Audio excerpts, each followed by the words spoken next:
Hello and welcome to Draft Day. It just occurred to me that we did not decide who was going to do the intro since Jason did the intro last episode, but I decided I would take the bull by the horns if I'm using that expression correctly.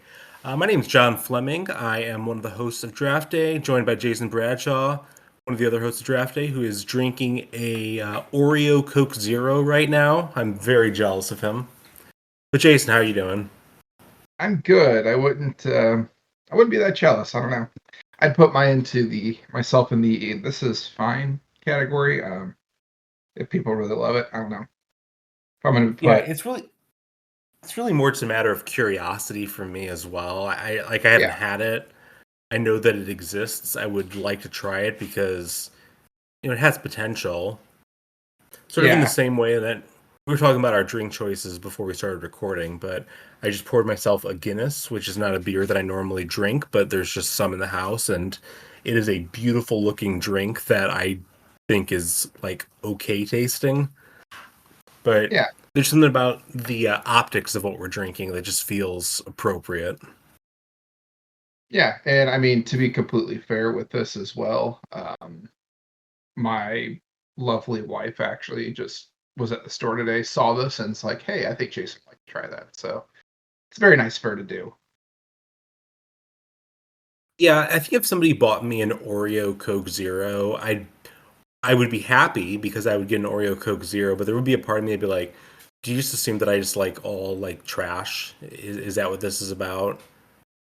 But like, you know, I am what I am. I'm not gonna try to get too Yeah, I defensive think it's about more of that. just my propensity for consuming zero sugar sodas Yeah. in general. And I feel like it's really a kind of a like I'll try it sort of thing. Like there isn't a soda I don't think that I can think of that I thought just sounded so bad I wasn't willing to give it a shot. hmm Yeah, I mean, and I don't know. I have at least one a day usually, especially since my kids don't sleep. I've been up since about Gotcha. 4:30 as we record this. All right. Well, we should probably get cooking then. That's why the Coke Yeah, Zero Oreo thing is here. So we are back after a week off. I was very sick last week. Slash, kind of kept kicking the can down the road on recording. Um, Hopefully, my voice sounds mostly normal now, but I'm ready to make some draft picks. you And sound we are beautiful to me. going. Well, thank you. We are venturing today into the wonderful world of the 2007 Major League Baseball draft. That very famous draft that everyone always talks about. You can't go anywhere without hearing about the 2007 draft. Fans of Draft Day are coming up to me with tears in their eyes, describing how much they love the 2000. I don't know what I'm talking about, but 2007 is a draft that is actually near and dear to my heart. And I can explain why in a moment, but do you have any initial thoughts on the 2007 Major League Draft before we start picking? Yeah, outside of the fact that like the number one overall pick, David Price, that was to me at least seems like one of the more like hyped ones. Like as the MLB draft was becoming more mainstreamish and you know Yeah. more accepting of college players, it seemed like there's a run there of a lot of like high school guys. A lot of times were seen as kind of the top prospects, but obviously Price, Strasburg, those type of guys started to come in, and it seemed like were he was seen as like the next big thing in baseball. I feel like, but other than that, I don't have a ton of Yeah, and it came at a memories. time where like college baseball was just getting more attention in general. Probably like the proliferation of like ESPN and I mean honestly even more like ESPN2 and like the ESPN family of networks just showing a lot more of the sport. And so like people actually had like a relationship to David Price and like I wasn't really watching college baseball, but like I knew his name, I knew who he was. And then the fact that he became, a guy who is like, might not go number one here, but is certainly going to get drafted, it becomes kind of a part of the story. definitely. Yeah, so there's two things that stand out to me about the 2007 Major League Draft. One of them, as you are surely aware, 2007 is the year that I graduated high school, and I graduated with somebody who was drafted in this draft. 14th round draft pick by the Minnesota Twins, Dan Rolfing. He was a catcher. Never made the major leagues, but had a decently long minor league career. Not somebody I knew particularly well. Like I had a couple classes with him, it was whatever. But just the fact that there was somebody that I knew who was drafted was like a very exciting thing, and I kind of kept an eye on his professional career up until the point that it ceased being. I remember I want to say this was probably in 2000, either 15 or 16. The Cardinals had a spring training game against, I want to say he was on the Mets at that point, but it was whatever team he was on for sure. And he was on the spring training roster, even though he wasn't on the 40 man. He was just a non roster invite. And they just constantly talked about how he was a local kid. And like the only reason I was watching was because he was in this game. Yeah, I mean, they do love to talk about the local kids. It's an interesting thing. Yeah, I don't have any fun things like that. If we ever do the '05 MLB draft, I could say that I was in orchestra with the brother of a guy who actually did make the majors and went to my high school. So there's that. He Yeah. wasn't very good, but he played in like 6 seasons in the MLB. So Oh, nice. There were actually two sports drafts in 2007 that involved somebody that I went to high school with. The other one being the NHL draft with Pat the Maroon, NHL, but much more the famous. Maroon one is weird because he was a year ahead of me in school, but for some reason didn't get drafted until a year later. Because I guess he played like Is he playing I think he juniors? played USA. I think he played USHL in what was my junior year of high school, would have been his senior year, and didn't get drafted. And then he went to the OHL because he went to the London Knights, and he got drafted out of there in like the 6th round or whatever. But Yeah, and obviously there's went on to a went on to it. I mean, well, he won 3 like straight. an NHL career. Yeah, Yeah, like if you're a 6th round NHL pick and you have like a relatively long career, that's like a huge win. yeah, oh, yeah. Nobody's saying that. You know, he's a bust. I wouldn't say by any stretch. So, but Yeah, yeah, maybe for Philly, they're the ones who picked him. He never played for them, but yeah. I mean, he'll forever. I mean, be a folklore hero in St. Louis. I mean, with that, yeah, I mean, goal in the playoff run. I mean, I guess the Gloria Bar is in the Philadelphia area. I guess he's it revered is there. I don't think he was perhaps. part of the group that was at the bar when that whole thing started, but Yeah, still. I can't remember everybody who was a part of that. I know Schwartz was one of them, I think, but Yeah, I think Steen was there, and I don't remember. I feel like Braden Shen was probably connected to it somehow since he had the Philly connection, but that's neither here nor there. the '07 MLB draft. Yeah, There actually do have another connection to this draft, and this is a somewhat stranger one, but I think of this draft actually more through this person than through the guy that actually got drafted. So I think everybody, when they're younger, honestly, this probably applies more to people that are younger than high school age, but at some point growing up, you just know a kid that just lies. You just know somebody that just lies all the time. You uh-huh. cannot believe a single word they say. Uh-huh. And it's usually relatively harmless lies, but it's like, what are you doing, man? So the guy I knew in high school was this guy. And during our senior year of high school, and we were the same age, during our senior year of high school, he kept insisting that he was being scouted to play college baseball. Um, Which, I mean, college baseball, there's a lot of opportunities out there. He did not make like the freshman team at our high school. Like it was just completely preposterous the idea that he would be like given any sort of attention and he would like say that he was being scouted to play at like Mizzou or SEMO or like these like Division 1 program, which I mean they're not like the S tier programs in college baseball, but they're still Division 1 programs. Like if you're getting a scholarship offer there, you're like a very good player on your high school team. Oh, yeah, I'd venture to say most of the kids that are probably there are like among the best players on their high school team. Like, You would certainly think so, but he was like very insistent about this, and he would just tell anybody who would ask like about it. Um, I don't want to say this person's name because I don't really have any contact with him anymore, but hopefully he moved on past this stage of just lying about everything. He was on our homecoming court. I assume as a joke, but whatever it was, though, he was on.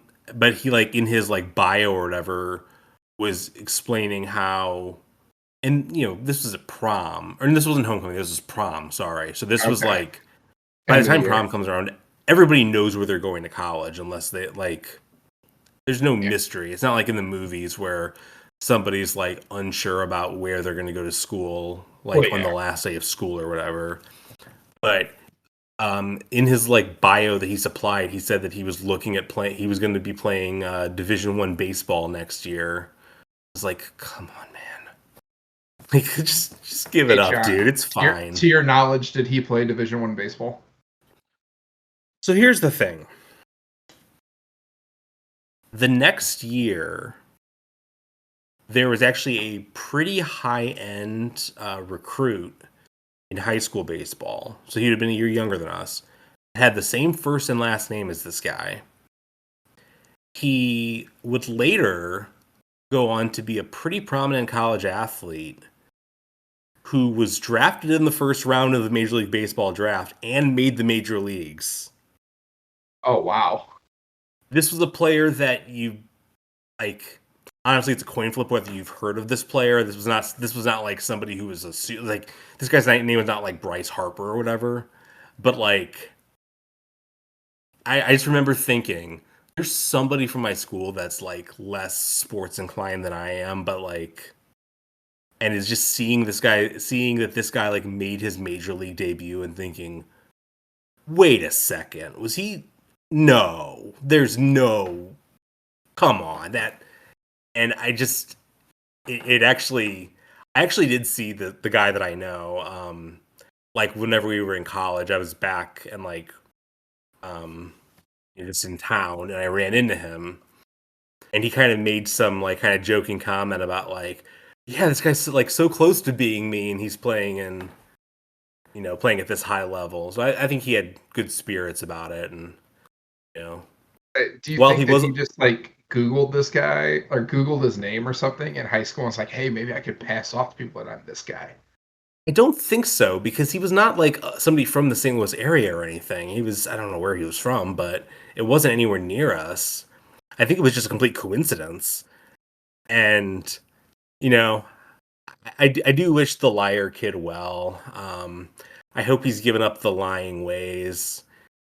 He's a pretty nice guy, besides the fact that I guess he was like stealing valor from like the actual like high end baseball players in my school. But like whatever. Yeah. Did Like he Dan, was he at like least like on the team like by his like your no, senior year? no, he got cut from the freshman team, and I don't know if he tried out again or whatever, but he never played. It's like then how would you get recruited? Like does he like play in Legion or something? Like I truly don't remember. It yeah, truly doesn't matter, but yeah, I it do does. think about this, and also though for a time, so my senior year was like kind of in the period where Facebook really had like exploded, and like MySpace had kind of gone, you know, by the wayside, but like Facebook was like the big thing that like people were like caring about. Like not like today where Facebook like very much exists, but people aren't like obsessed with it or anything.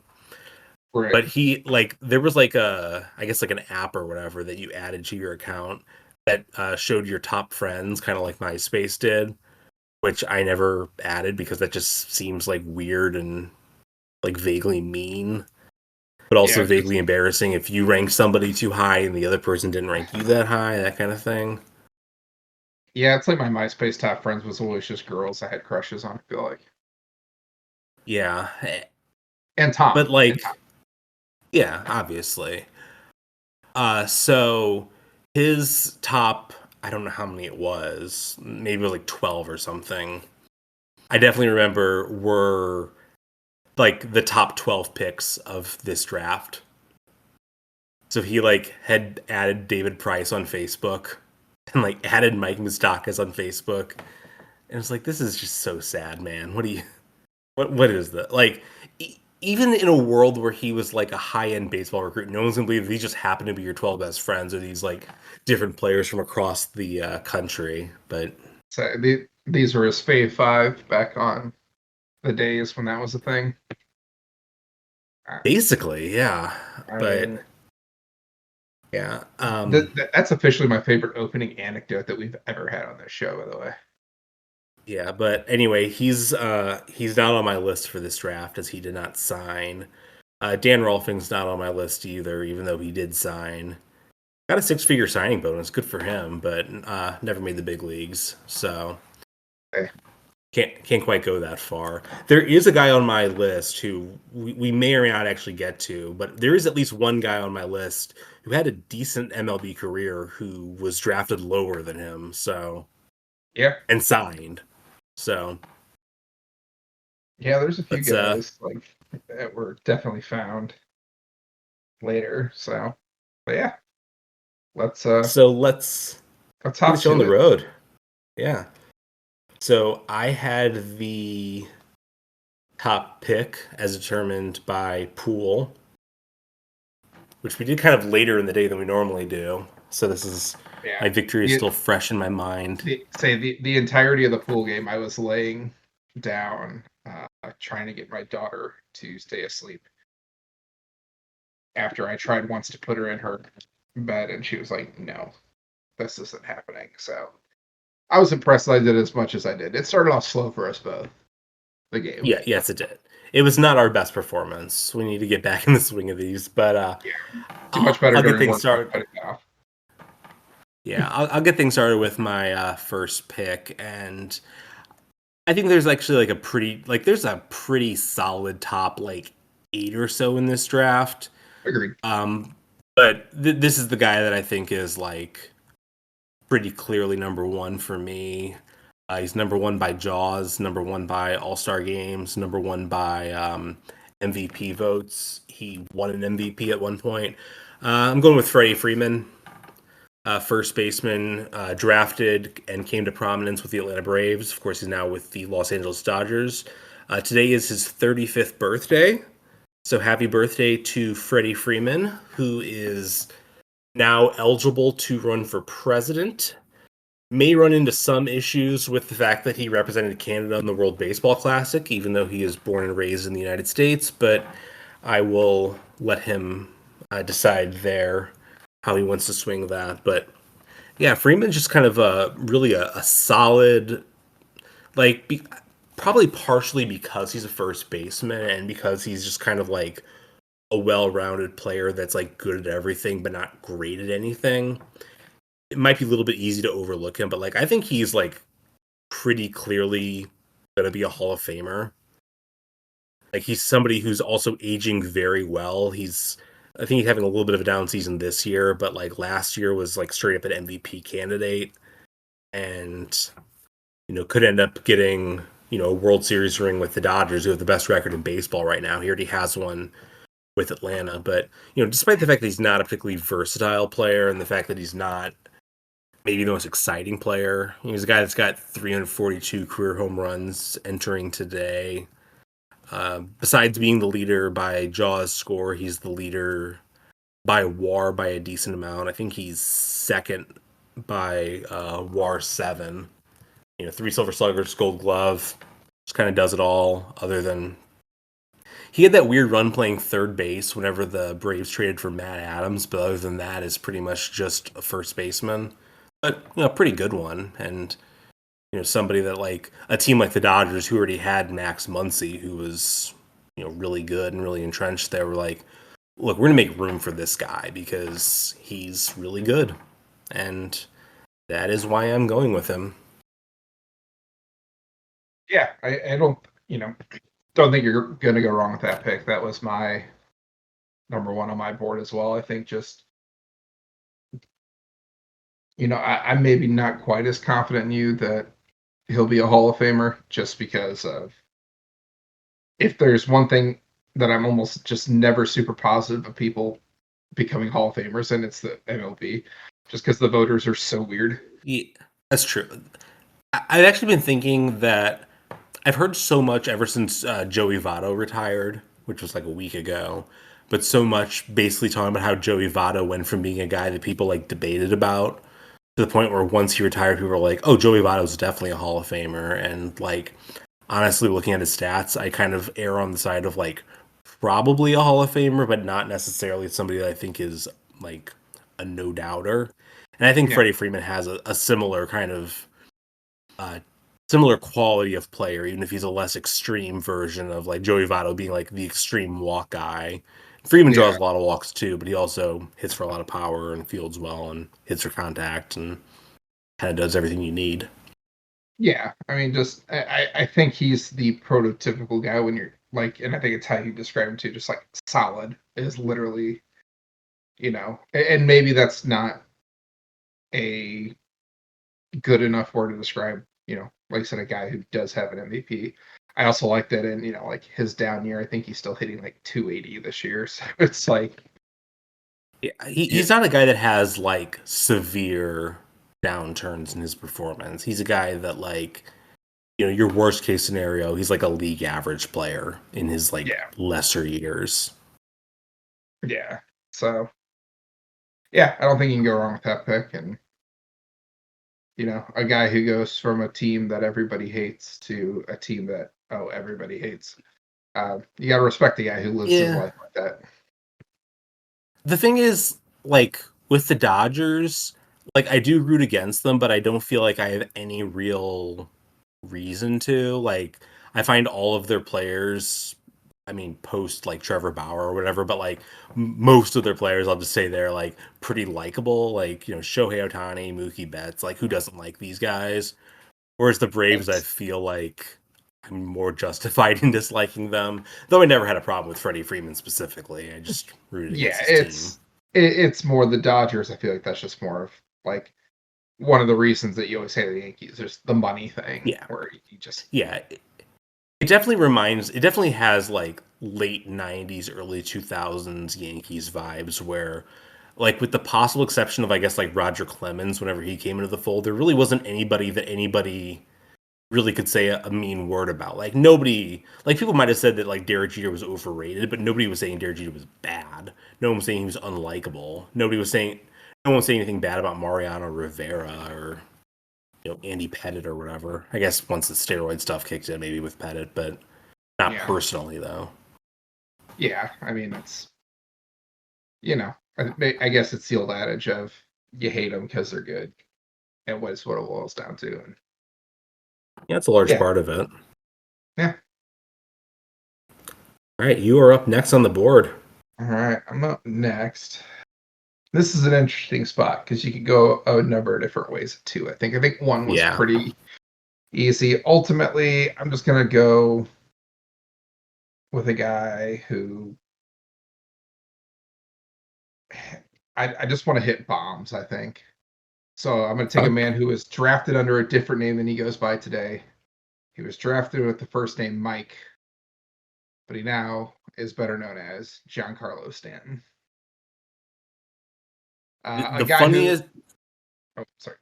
So the funniest thing about Stanton, who of course got drafted by the Marlins, is that Giants, like maybe like 10 picks before this, had a compensatory pick for the loss in free agency of relief pitcher Mike Stanton. And if they had just been like, hey, this would be funny, and also he's a local kid, but nope. Yeah, Stanton's a guy that honestly, I wonder if he's fighting for one if he doesn't have some injury problems. Yeah. Um, Obviously, the one just awful injury he had that he suffered, I believe, playing game Milwaukee when he had the orbital fracture. Like his face was just completely broken Yeah. up. And he's battled For other anyone, injuries. yeah, for anyone who doesn't know, the reason that he has like the kind of extreme batting helmet is because of an injury that he faced while he was with the Marlins. That was like one of the first times I remember like seeing like a baseball injury and just being like, maybe the first time I remember seeing a guy, and at least a huge star, like stretchered off the field. Like he was full on, like they had his neck stabilized and everything. Because I think it's hard, especially the guy that big, Stanton, a massive human at 6'6". For a non-pitcher to be 6'6", you just don't see it all too often. I don't feel like. Unless you're looking at the Yankees outfield, Yeah, in which case you will see it yes, multiple times. you'll see it a lot in the Yankees outfield, and but a guy who does have an MVP under his belt as well. And like a very memorable season too, like 59 home runs, I think it was. It was 59 homers, 132 RBIs, like OPS 169. Nice. Um, Power numbers, yeah. The average, he's not Freeman in terms of reliability. I mean, 257 sure. lifetime hitter. But he, to me, he sort of was a guy that started to bring back that feel like we had in the late 90s with McGuire, Sosa, where Yeah. just big dudes hitting bombs. Obviously now you had him, you have like Judge, Ohtani, guys like that now. I don't know. Him and Adam Dunn, I guess I feel like were the guys that I remember just like big guys that would mash balls or strike out. Yeah, there definitely is an Adam Dunn feel because with guys like Judge and Ohtani, like they're good at other things. Like Ohtani, besides the obvious wildly Well, different thing yeah, he's good at, he also like steals bases and like hits yeah, for average at a decent clip and doesn't strike out a ton. But yeah. He's you know, he's a Stanton unicorn has that McGuire kind of profile. for sure, and yeah, defensively, Stanton's not. Yeah, I think pretty much a good arm is what he had in his Yeah, prime, but not the greatest range. Not even like Judge is a he decent was outfielder, right? So it's like yeah. When he was younger, Stanton, especially pre like injuries catching up with him, was like I would say a competent corner outfielder, but yeah, definitely not somebody that you're ever like. It's a little bit like what Juan Soto is now, where it's like he's good enough that you don't have to put him at DH, but you're not like thrilled to have him out there. yeah. But when you have the bat in the lineup, it's like, yeah, we'll deal with it. That's fine. Um, but a guy who has 5 All-Star games, 2 Silver Sluggers, which I was surprised it was that low, but I guess, when you're playing DH in right field, those can be Sure. fairly contested. And when you don't hit for average, maybe that's your tiebreaker. Um, Also an All-Star Game MVP and a Home Run Derby champ, so those are fun accolades to have. It's true. Yeah. Um, what do they mean? Absolutely nothing, but you It's can say one it. of I think it's the only home run derby that's ever happened since I started following baseball that I didn't actually watch. I was busy with other stuff that night, but yeah, good stuff. Yeah, but I don't know if there's a whole lot else to say about him, but he's He's having a good, pretty good season right now too. Like I think that people kind of forget about him because he's so overlapped with the Yankees, not only because of Aaron Judge, but also like Juan Soto having an MVP caliber season. But like he's hitting pretty well and has a pretty good number of home runs this year. He's 25 certainly not the homers. Looks like only hitting 230. That's not great, well. but I mean, you look at the league batting average, and it's like it's probably that's a little fair. bit below it, but not by that much. Yeah, But that's fair. Yeah, it would be cool to see him like, obviously this would require the Yankees to win the World Series, so I would never, root for that, but it'd be kind of cool to see him in like big moments because he's really never in that position. Like whenever he got traded from the Marlins to the Yankees, he very famously like kind of controlled his own destiny about where he went, or where he went. What that's not where he went, but he um basically said, I'm only going to accept a trade to one of the LCS teams. And so he went to the Yankees. And, the Yankees have been good, but they haven't made the World Series during that time. And, Sure. maybe he will eventually. It'd be interesting. But, you think about like, there's also like this whole generation of players, and like Mike Trout being the most notable one, where they're like absolutely great players, and people aren't like we've gotten past the point of people like saying that like, oh, Giancarlo Stanton's not clutch enough or whatever.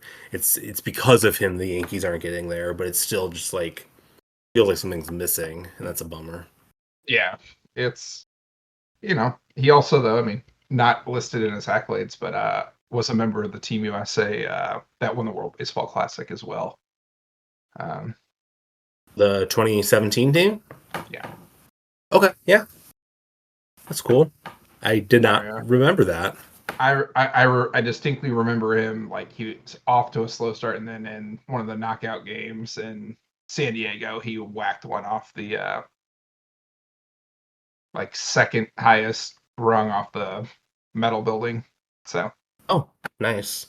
like he does. Um, yeah, the MVP of that team was his current teammate with the Yankees, Marcus Stroman. That's memory I have. Say that that final he pitched was pretty awesome. Very good. Yeah. All right. Well, move on to my next pick. So I actually had Stanton third on my list. It's fair.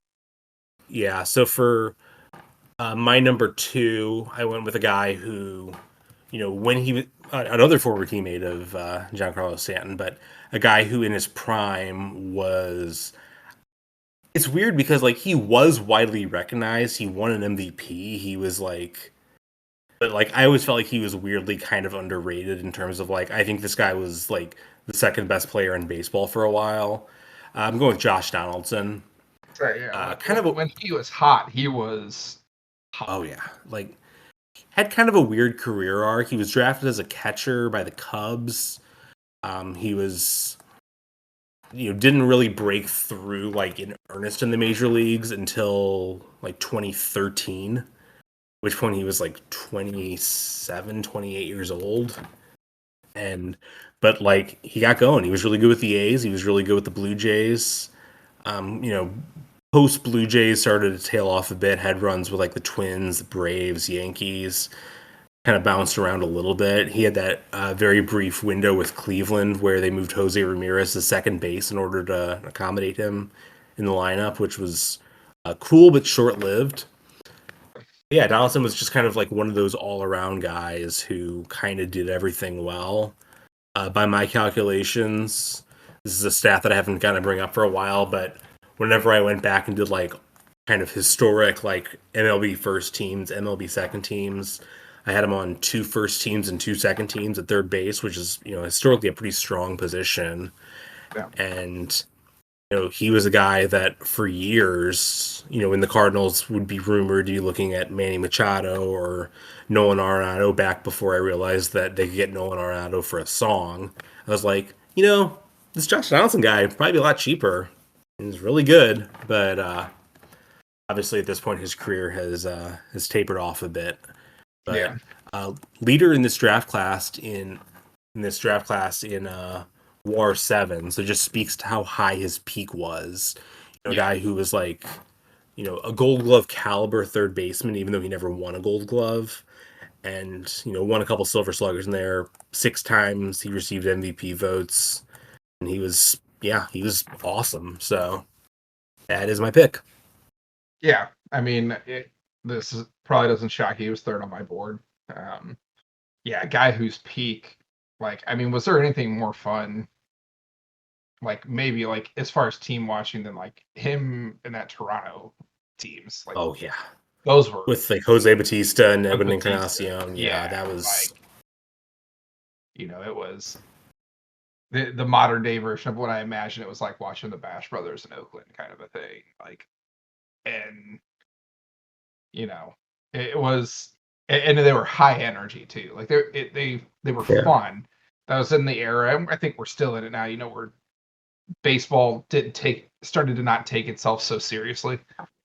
Now obviously you Yeah, have all the different, the Mariners. Wow, I don't know why it sounded weird saying that word, but they're Trident and for sure. those Yeah. types of things for the home runs and having fun in the dugout. And I mean, the Batista bat flip is Oh iconic. yeah, that one of the most excited I've ever been watching a baseball game, and I did not care who won the game. It was just so much energy and so much fun. And like I actually think that a lot of times people will say, "Oh, baseball is just better when the Yankees are good," or "Oh, baseball is just better when the Dodgers are good." And maybe people say about that about the Cardinals. I don't know, but like the Blue Jays are like low key maybe the number one of that for me because the Blue Jays crowds are insane. The entire country, like people in like Vancouver who are like an hour and a half away from Seattle are Blue Jays fans because it's just like the entire country roots Yeah, for them. yeah. Areas of the country who like would never be caught dead rooting for anything Toronto rally around Yeah, the I Blue think that Jays. yeah, it has to be a little bit weird for most of Canada where they're like huge Blue Jays fans. For the most part, I think most of Canada's into the Raptors too, but they just like despise the Maple The Leafs. Maple Leafs, yeah, I mean, maybe some people in Vancouver are still Grizzlies fans. I don't know. Um, Yeah, that would be sad. yeah, I mean, I'm sure there's still people in St. Louis that are Rams fans. Which is also sad, but they were at Uh, least here for longer than the I, Grizzlies. I I'm related to one of them. Granted, he hasn't lived in St. Louis for quite some time, but I'm just imagining like some like Vancouver person like holding out hope for like Bryant Reeves to return. is there any? Can we get Sharif Abdur-Rahim back? Like, what is Sharif Abdurrahim possibly doing right now? I mean, He's probably playing on some like YMCA rec team, getting 25 points a game on like a 500 team because that was like his best case in the NBA. I mean, to be fair, at his age, what he's doing, that probably wouldn't be all that bad. But yeah, I mean, Donaldson, like Perhaps. hustle merchant is how like didn't play, you know, didn't take plays off. He reminds me of like a Scott Rowland almost in that way in terms of just Yeah. the way he played the game. Demeanor much different than Rowland. Yeah, he's much Yeah, more he animated, but he had kind of a weird he had a little bit of a surly reputation that kind of developed especially later on. Like I remember he had the conflict with Tim Anderson, which like I personally feel like, and granted this is a white guy saying it, but I feel like he kind of got painted in terms that are not necessarily fair to him. But like he was definitely being cranky, which I think is a fair thing to have called him. But like he just kind of was those guys, and like I actually this might be a little bit of a contradictory thing, but like I think sports are more fun if you have like some heels in there. Like it's fun when guys like as a natural expression of who they are want to like flip bats and smile and go crazy and stuff. But it's also fun to have guys who are like extremely serious about it. Like that combination of things is fun. Like in the same way that I would get excited watching college football if some team started running like the triple option. I wouldn't get excited if every team started running the triple option. I want that kind of diversity. I want different things to happen. well, yeah, I think it's things that the game as a whole. I mean, it's you look at it and it's an entertainment thing. I mean, it's kind of like we obviously have done a wrestling draft in here, but that's like what wrestling is predicated on is you want to have somebody that the crowd is cheering for and somebody the crowd's rooting against. That's For inherently sure, built yeah. in baseball when it comes to the team. But if you got one player like when Brandon Phillips, for instance, who's married to WWE superstar and half the women's tag team champions, Jade Cargill, by the way, made a comment about I believe it was something along the lines of he'd rather eat Lunchables than St. Louis food back in the day. And anytime the Reds came to town, the fans just booed the living crap out of him, and it was fun. And he loved it. He was all about that. Yeah, he wasn't like butthurt. He's like, dude, I knew exactly what I was doing. Bring it on. I mean, now Brandon Phillips also led to one of the ugliest scenes I've ever seen in a baseball diamond that ended the career of a catcher. Yeah, but I don't that really was also blame Yachty him specifically for that. That was also Yachty being cranky. Yeah. Well, I mean, Yadier Molina is also one of those guys who's just like kind of a little bit of a baseball crank, and like I understand why. Like I think some people took it too far with it, but like I understand why like Cubs fans didn't like him for the same reason I understand why they didn't like Chris Carpenter. But like if he were on their team, they would think he was awesome, and that's just how it works, and it's fine. Yeah, I think it's it's good that Donaldson could put the country on his back. Country of Canada. The country of Canada. That's right. All right, you're up. All right, number 4, something, number 1 overall pick. I'll take Price at 4. David Price. Okay. I think you can make arguments for other guys, but I mean, talk about another guy who, at his peak, really dang good in the major leagues. Yeah, I feel like he's like what I like. To this day, if you ask me like what player over the last 15 years I think of when I think of just the term ace, and like he's definitely not the best pitcher of the last 15 years, and yet I just think of David Price. Like he is like what I think of when I think of like that's a number 1 starter, that guy right there.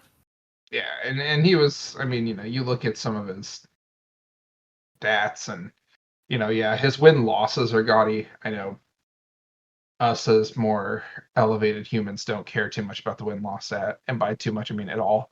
But seasons of 19-6, 20-5, 18-5. Like dude finished second in Cy Young voting in a year where he was traded at the deadline. That was a wild, and he traded that Toronto team with Donaldson. He was, like he was good before the trade, but he was awesome with Toronto. Like I actually attended one of his last starts with Detroit whenever they came to town, and he carved the Cardinals up like a turkey on Thanksgiving. It was basically what you would expect. I mean, he's a guy who, it's funny, that year he finished second Cy Young voting with a 2.45 ERA, like lower than when he actually did win his Cy Young in 2012, I think it was, with Tampa. Yeah. It was part of kind of that young up and coming Tampa, teams that you had that were starting to show some promise. But yeah, he was like an iconic part of the 2008 team, which the year after he was drafted, and he wasn't a starter, but he was like their relief ace. Like I think he might have closed out Game 7 against Boston whenever they won the ALCS. He was like one of the like kind of had the same role that Adam Wainwright had with the Cardinals in 2006, where it's like this guy's eventually going to be a starter, but for now we're going to just roll him out there.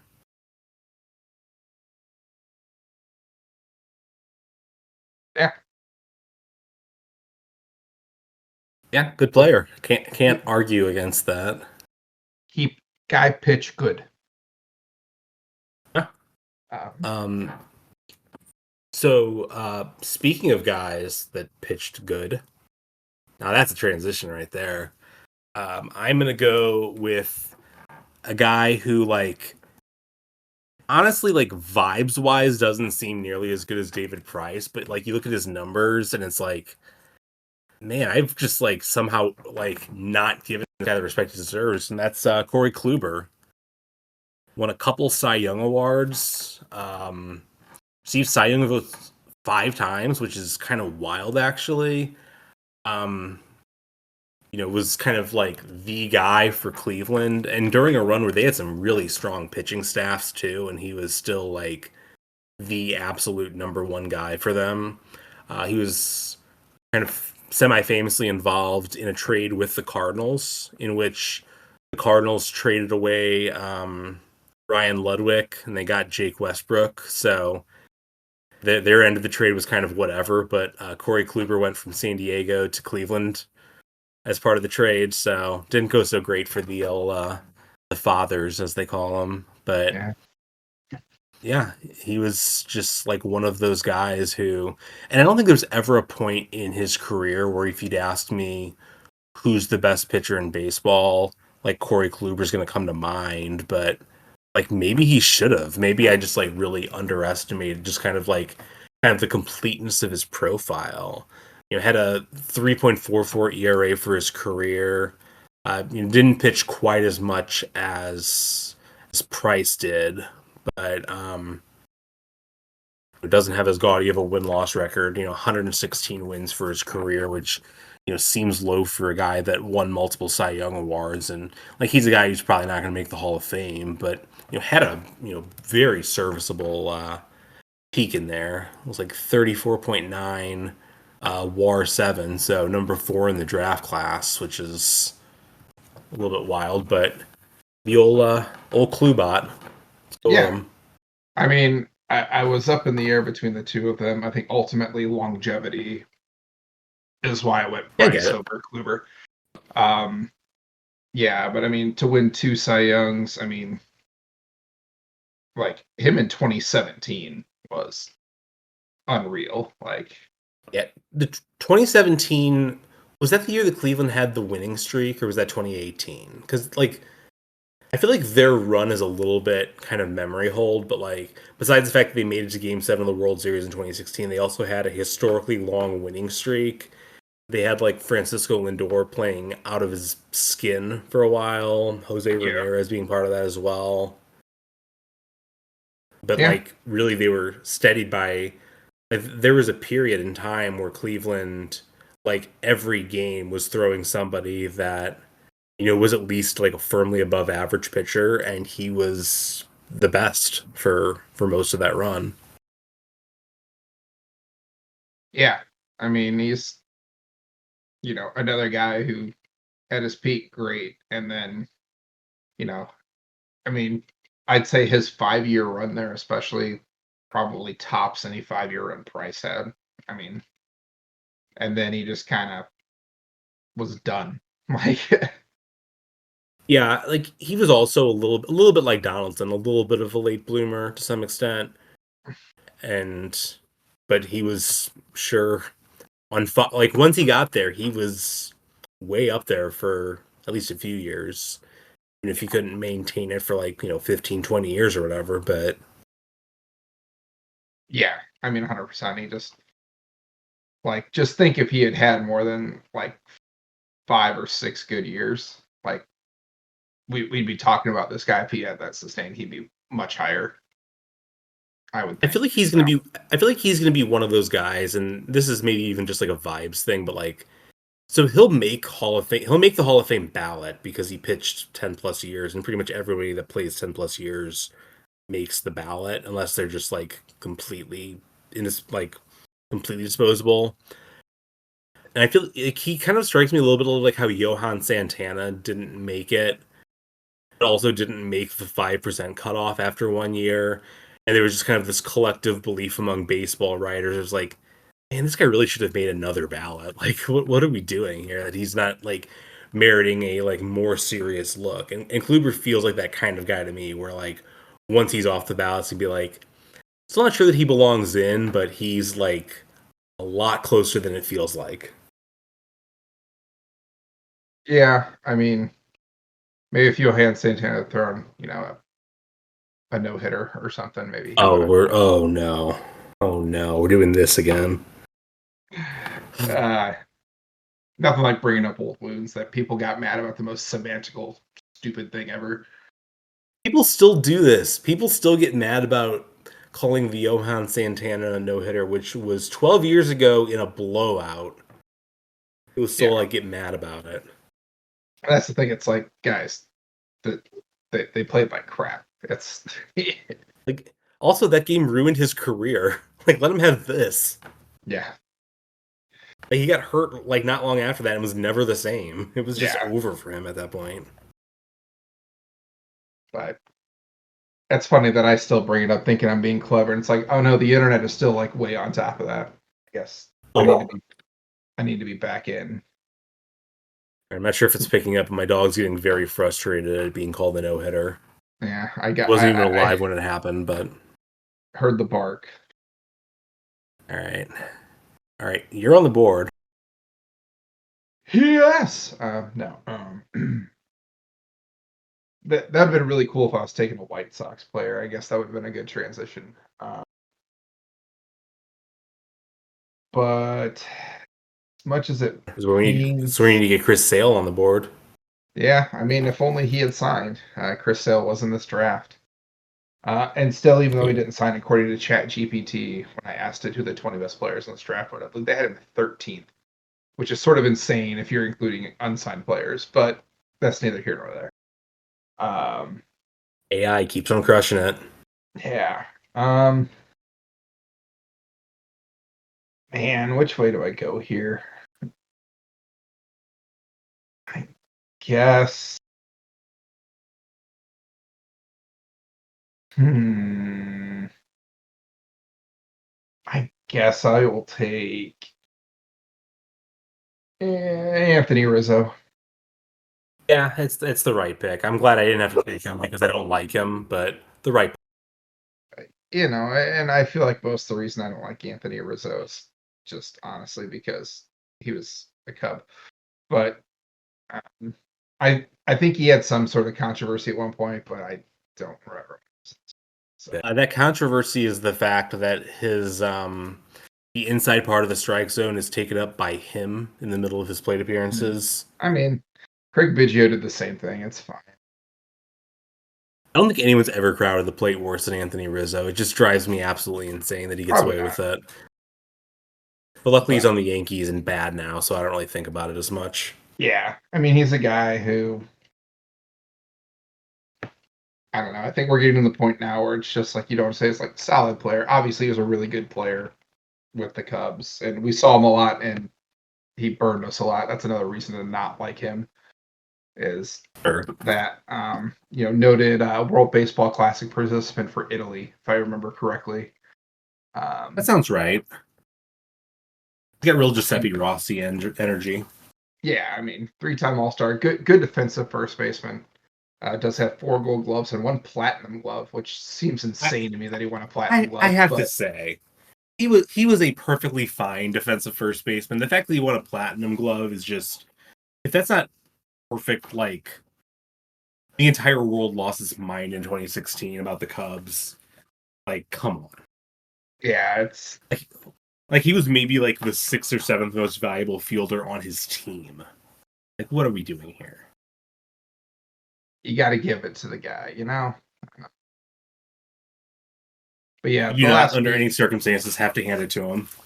eh, you know, I'm choosing to. Then I guess we could say, um, 303 career home runs, closing in on 1,000 RBIs. He probably won't get there. He's 39 away. And seeing as how this whole season so far he only has 31, I assume he's probably not getting there. Hear me out though. Um, what if he goes and signs with the Rockies? He's back up with Chris Bryant.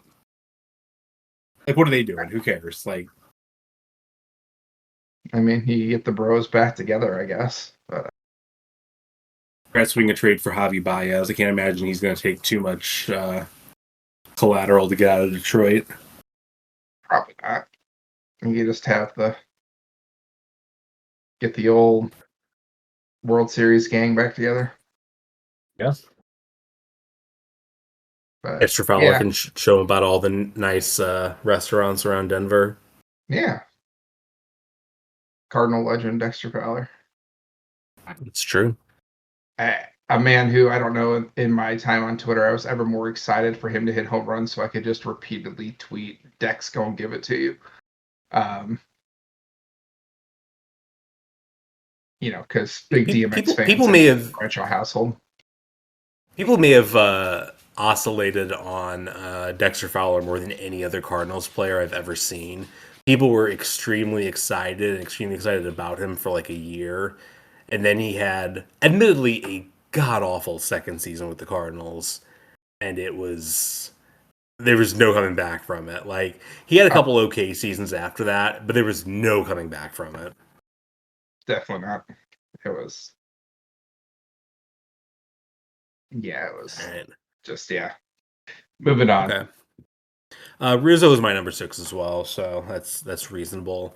Um, Speaking of guys from the 2016 Chicago Cubs, and a guy who has like actually been like relatively competent in recent major leagues, which is honestly, if you told me that in 2016, I'd have been a little surprised.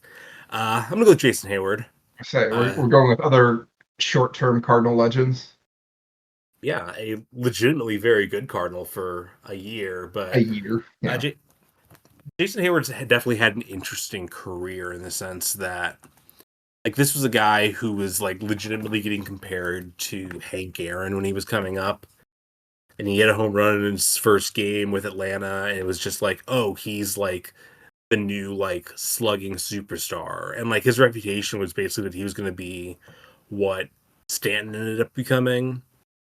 But in Yeah. reality, like Jason Hayward just ended up being a totally different type of player, but still a very productive one. And he's a guy who is very much kind of came and went with the bat, but a premium defensive player in right field.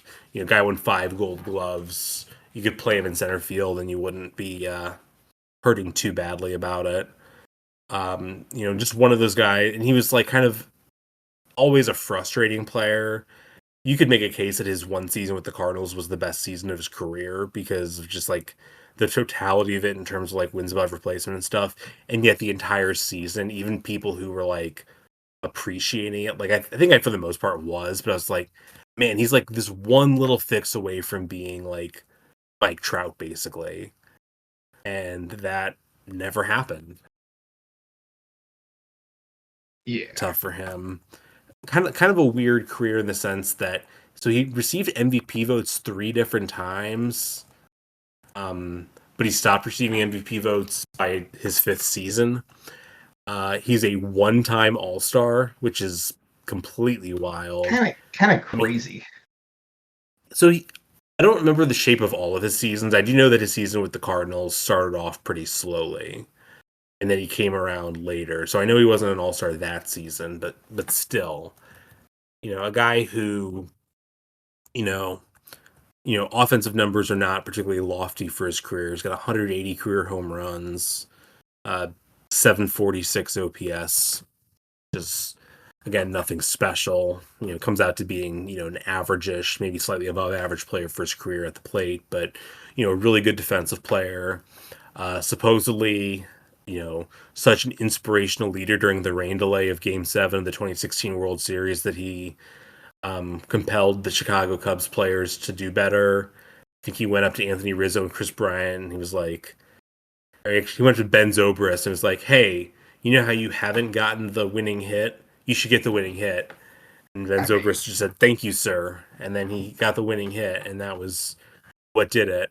Uh, all hyperbole aside, though, Jason Hayward seems like a great guy. Seems like a real like, you know, all hyperbole about his leadership aside, does seem like a generally good clubhouse presence, and you know probably a guy who you could argue didn't live up to the hype, but you could also argue had an unreasonable amount of hype.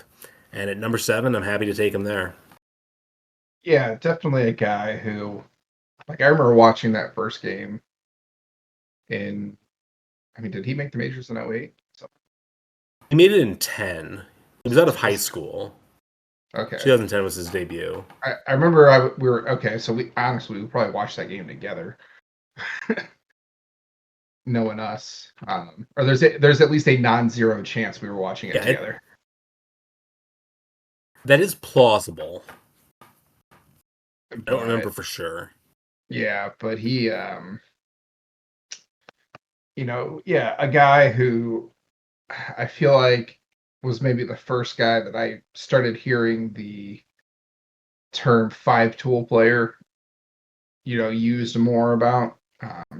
Oh yeah, he was definitely a key to that, and I think Yeah, in some ways is the prototypical five-tool player in the sense that he never drew that many walks, but he had a really strong arm, which yeah, is maybe an evaluation of how accurate five-tool player is for describing the totality of a player, but yeah. I mean, it's it's neither here nor there. when you're saying five-tool player, you're just saying the guy's good at a lot of things, but Yeah, not necessarily and everything. It's yeah, and like again, the shape of his career was so strange considering what the expectations were. It would be like if, and I feel like there is an example somewhere else in sports that I'm just not thinking of, but it would be like if like LeBron James had come into the NBA and turned out to basically play like Ben Wallace. It's like, yeah, he actually is not much of an offensive player, but he's like a transcendent defender. So, yeah, we're gonna take it. yeah. It's yeah. No, that's actually I like that comparison. I don't know. I feel like there's a better one somewhere in my head, but I don't know what it is. But Yeah, I mean, you are there up probably at is. number 8. Oh man, what's up with me having picks I'm not happy about taking? But I'm I gonna actually take think both. there's a relatively clear number here, but I'm gonna take Mad Bum at 8. yeah, that's correct. It's again a guy who personally not my favorite guy in the world, but golly, you know those postseason with San Francisco are just Yeah. undeniable. Um, Yeah. Not yeah, unlike Anthony Rizzo, a guy who when the hype got going for him, it got like excruciating, yeah, but like he proved it. He did the yeah, things. yeah. I mean, 3 World Series titles. He has a World Series MVP. Good hitting pitcher too, actually, which is Yeah. not to be overlooked. I mean, obviously doesn't matter too much in today's, but in the He majority of his DH'd playing for a game career, that no, he did. which Um, was before they had the Otani rule where you could come out where you could stay in as the DH. They just burned their DH whenever he got pulled, yeah, which was maybe not a great strategic decision on their part, but yeah, it, yeah. yeah, it works. Completely forgot that he pitched last year. Went 0 and I was 3. there. I was there for his final MLB game, at least to this point. Got absolutely rocked by the Cardinals the Yeah, day after the tax deadline. It was a lot of fun. yeah, he finished last season with an 0 and 3 with a 10.26 ERA um, Yeah. in 4 games. So but again, a guy who between 2013 and 2016, um, really good to solid. It's funny for all the love he got, never finished higher than fourth in Cy Young voting. Yeah. Um, I felt like maybe his hype came more because he was the go-to guy in the playoffs. Obviously, the World Series Absolutely. against Kansas City. I mean, Royals fans. The way that This we talk about certain players, I feel like Royals fans will perk up when you say Madison Bumgarner. Oh, But they still hate him even though they won the World Series the next year. the next year, yeah, it's he's his numbers aren't overly gaudy. I mean, 134 and They're not, but he 124, was a they're not, but he was a 347. good pitcher. Like he Sure. was like maybe not like a Cy Young level pitcher, but like, you know, can be your ace, would be an amazing number 2 for most rotations. A solid player, famously alleged to have once dated a girl in high school named Madison Bumgarner, which is one of the incredible fun facts of all time. I mean, that is pretty great. Like it's up there. I know that Yeah.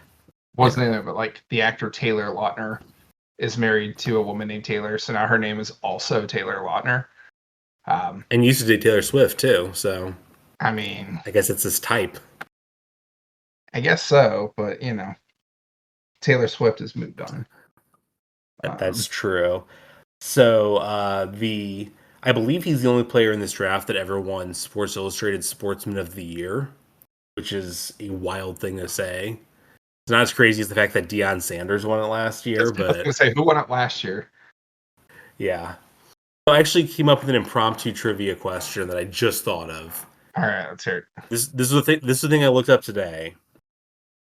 This is not about sports at all, but it is about being recognized for by magazines. Or Um, who is the last person to be named time? Who's the? Let me rephrase that. Sorry. Time. This is about Time Person of the Year. okay. I won When that is one the time. last? Yeah, me too. When is the last time that somebody was elected president for the first time and did not win Time Person of the Year, and who won it instead? If you get the second part, I would be astonished, but if you get the first part, that's at least plausible.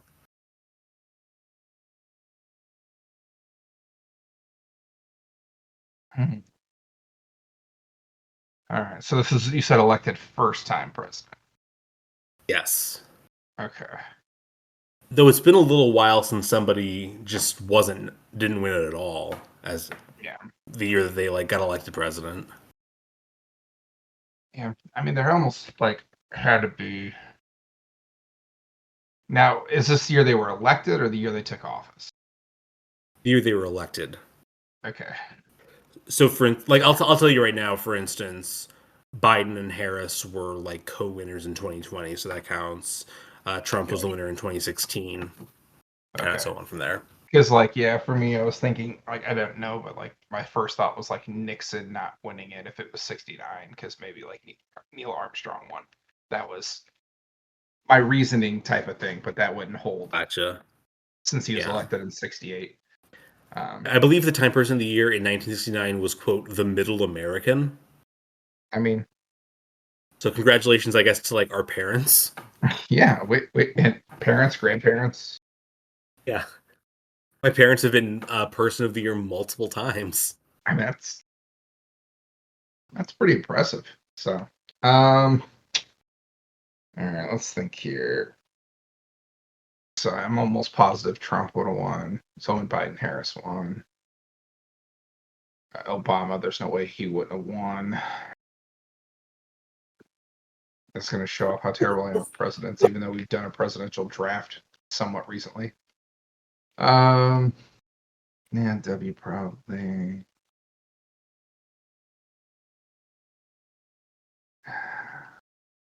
I'll say Bill Clinton was the last one. Not a bad guess. The answer is George H.W. Bush in 1988. 88. And the winner of Time Person of the Year ahead of George H.W. Bush was The Endangered Earth. So he lost to The Endangered Earth. So wait, he lost Time Person of the Year to something that's not a person. Correct.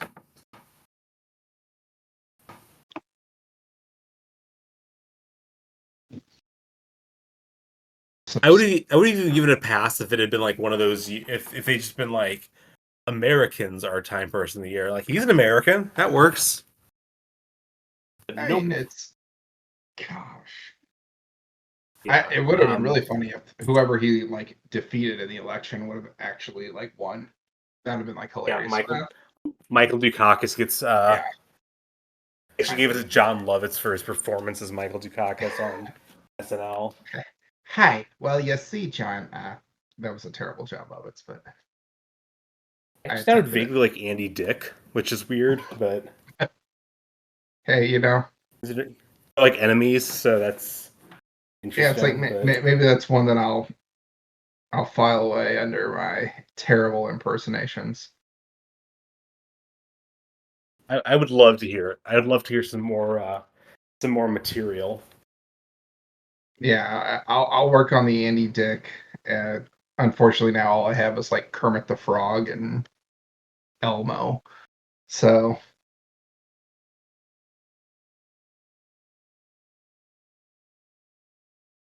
All right. All right, So man. So how I don't even far are remember, we? I don't even remember who's on the board. So I'm up next, right? Huh. Yeah, Okay. you're up. What do you think as this is rolling along?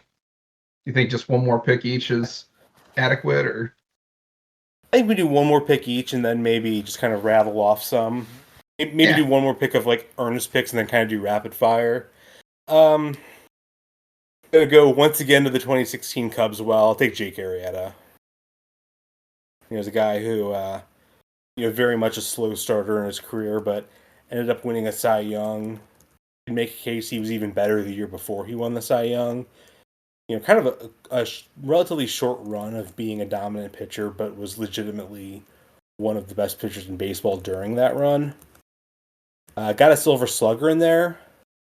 Somehow only made one All Star game. Not sure how that worked out, but yeah, Arrieta is my pick. Shout out to our friend Nick and his immortal tweet from uh, like the summer of 2013 about don't underestimate how much Jake Arrieta sucks, which seemingly turned his career around because like up to that point it was not an unreasonable thing to say, but then he became the best pitcher in baseball for like 4 years after that.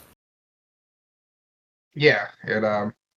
I think of another Twitter account who very much leaned into the Jake Arrieta and steroids.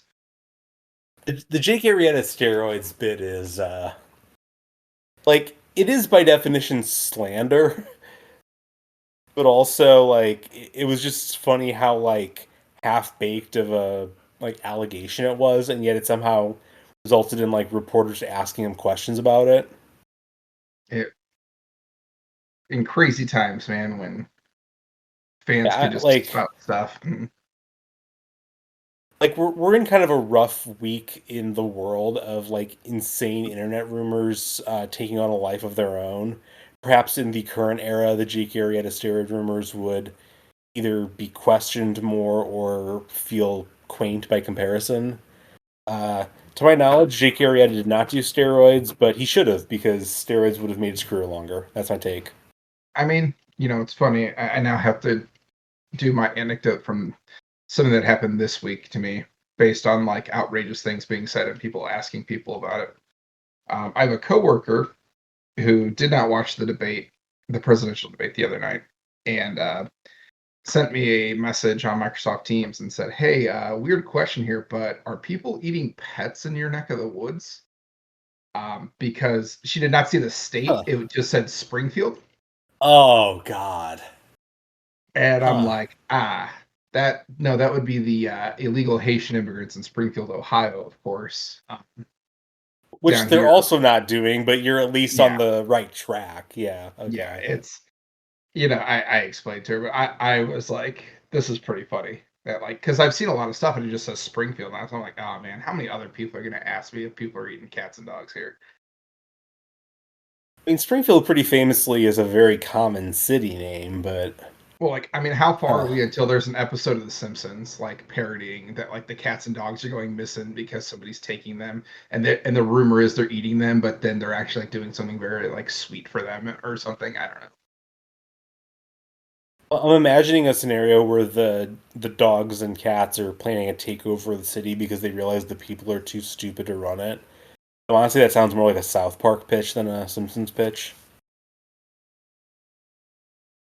Yeah, South Park. Oof, that could be a great episode though. Their turnaround is so quick that they might have an episode about it like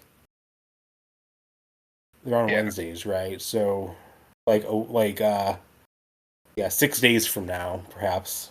yeah, it's but yeah, why not? All right, you're up. Um, yeah, I guess I'll go. I don't know. There's a lot of pitchers that I'm tempted to take, but like I'm sick of talking about pitchers.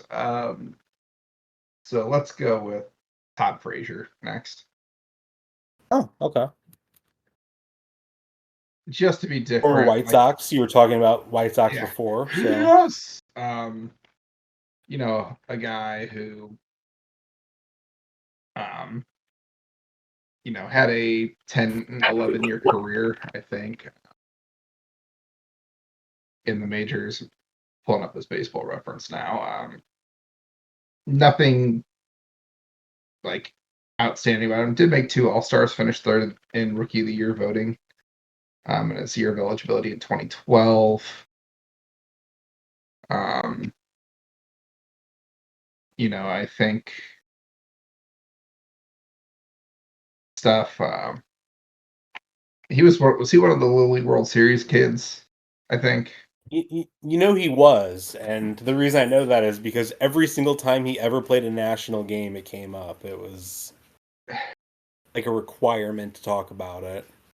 Yeah. So Like it was like the Antonio Gates played basketball in college of baseball anecdotes.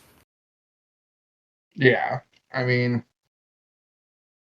I feel like I remember. I'm trying to remember something like there's something in my head that like something happened with him that was like made news one time, and I can't honestly remember if it was good or bad. Um, He's a big Sinatra guy. I remember that. I'm trying to think of what other things I know about Todd Frazier. like I don't know. Yeah, I don't, and maybe I'm confusing him with somebody else. I thought there was maybe like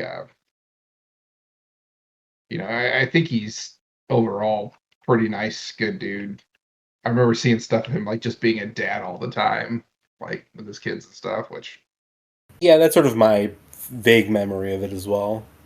yeah, so it's like yeah, I feel like there was maybe something where he like put his foot down because he didn't want to do something because he wanted to be at some of this kid that was in the season. He's like, I'll miss a game or something. But Are you thinking of the Adam LaRoche situation? Sounds kind of similar to when Adam maybe LaRoche had his son taken away from bat boy duties because they were like, this kid needs to like be in school. That was the one where Chris Sale got no, really upset and started tearing up his jersey about it. yeah, no, it wasn't that one, but I don't know. I remember, yeah, but not the best ball kid moment. That would definitely be was it Aubrey Huff saving the life of the Giants bat boy in the playoffs? That was not Aubrey Huff. I would never give Aubrey Huff credit if I didn't have to. That I was mean, JT Snow, I believe. okay, generic Darren Baker, who is a current Washington National, his son debut of like a week son of ago. Dusty Baker. Yeah. Yeah, but that was yeah. I don't know. Frazier, third baseman, decent fielder, mediocre offensively, but had enough longevity. Actually ranks ninth in this class in WAR.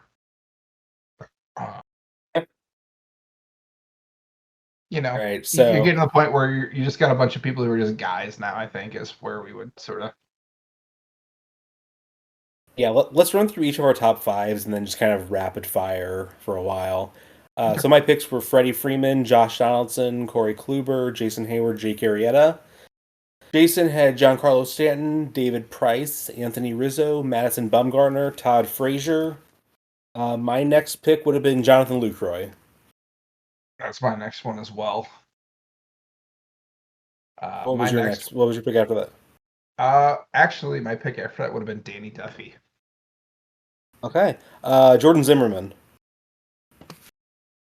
Uh, Rick Porcello. Rick Porcello, good pick. He won a Cy Young. Matt Wieters, Cardinals legend. Steve Cishek, Cardinals legend.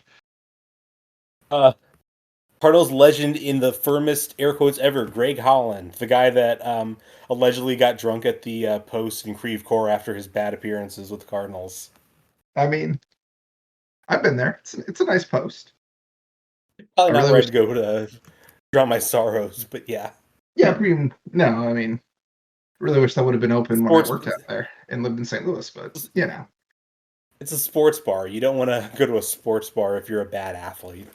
yeah, it doesn't seem like it'd be good. All right, Um, you're up. Let's go. Let's go. Sorry. Oh gosh, I forgot where we are. Zach Kozar. Good pick. Good pick. Ryan Presley.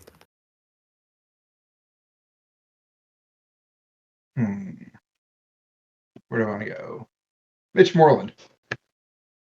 Mitch Moreland, guy that's drafted after Dan Rolfing. Good pick. Good pick. Sean Doolittle. Moustakis. Tony Watson. I don't know how long we're going to keep going. I only have a few names left on my list. You say So. Travis Darno. He was next on my list. Matt Moore, the guy who was ranked number 1 prospect in baseball at a time where Mike Trout and Bryce Harper were 2 and 3. It ended up going 245th overall. I mean, he was drafted before that, but I just want to see if there's some. You know what? He wouldn't be next over, but let's shoot out Brett Cecil. Yeah, that's a good pick. So my next on my list was Derek Norris, but I also want to give a mention to Darwin Barney because he has an amusing name. His first name is the last name of the father of evolution, and his last name is a dinosaur. So, a lot going on there. Also a misogynistic character on How I Met Your Mother. Well, yeah. And just because I would be two guys with great last names that I'll throw in here. Of course, Scrabble himself, Mark Zapchinski, a huge part of a Cardinals World Series team, and that's not hyperbole or being sarcastic. He really was instrumental in that bullpen. He was killer down the stretch. And maybe one of the more underrated, JP Arancibia. A good last name. He's married to somebody famous, isn't he? I feel like he's. I'm gonna look this up. He wasn't on my list, but I feel like my list is done. I'm just looking at the overall thing right now. He is married to Tommy Lahren. He's a pair. Huh. He's married to Tommy Lahren, and he previously was married to Kimberly Perry, singer of the band Perry, who I believe has fairly different politics from Tommy Lahren, if I'm not mistaken. So yeah, I remember being on the Twitters when Tommy Lahren was everywhere. Yeah, she kind of disappeared, but it's maybe for the best. I guess it depends on what side of the aisle you sit on. But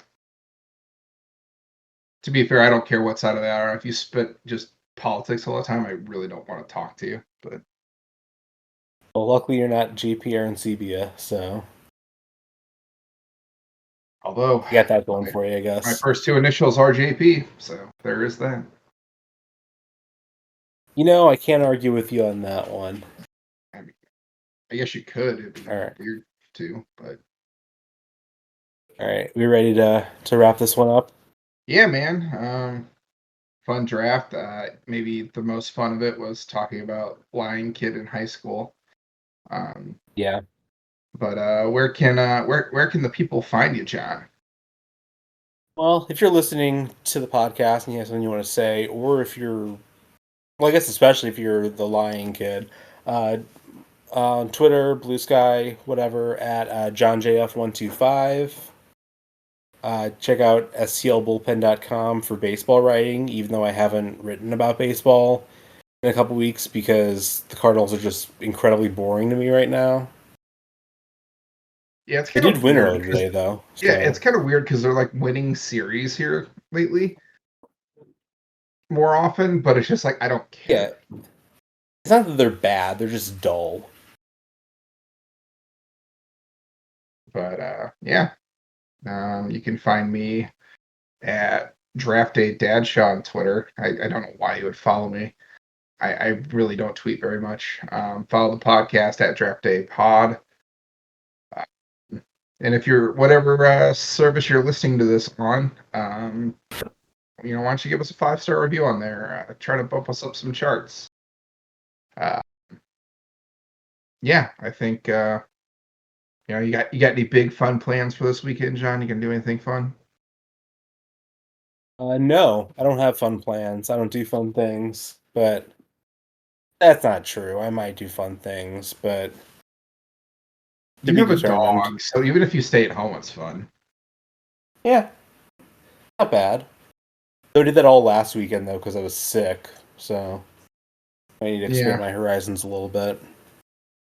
Well, it's like my wife has suggested that we go to a college football game on Saturday here locally to celebrate a team's last year in the FCS, which I'm all for until I realize that that will mean taking a 4-year-old who cannot sit still and a 10-month-old who wants to run everywhere, but the entirety of like the bleachers is concrete.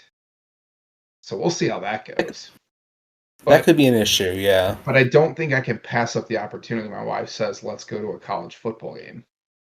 Like I, I gotta just like suck it up and say, "Hey, whatever you want, hon." Right? Like that's Yeah, and if you leave early, like, all due respect to the Bears, but like, do you care that much, really? Like, no. I will say though that they're 0-2 to start the year with one possession losses to an FBS school and the number 3 FCS team in the country, both on the road. So, all right, maybe there's some reason to be excited until you realize that they're in the Missouri Valley and that's where NDSU and South Dakota State and other really good teams play. yeah, that could be a problem, but we'll go to. But I'm sure in FBS next year they'll be great. wow, Tua Tagovailoa just threw the worst interception I've ever seen in my life, and it got pick sixed. He was trying to throw the ball out of bounds and did not throw it hard enough, and it got picked off and taken back for a touchdown. Uh, the guy has had a lot of concussions. I just want to, before I make fun of it too badly, want to kind of clarify the exact situation. But It was oof. Third interception of the game, and it was not good. But yeah, thanks for listening, guys, and we'll see you next time. all right, bye everybody.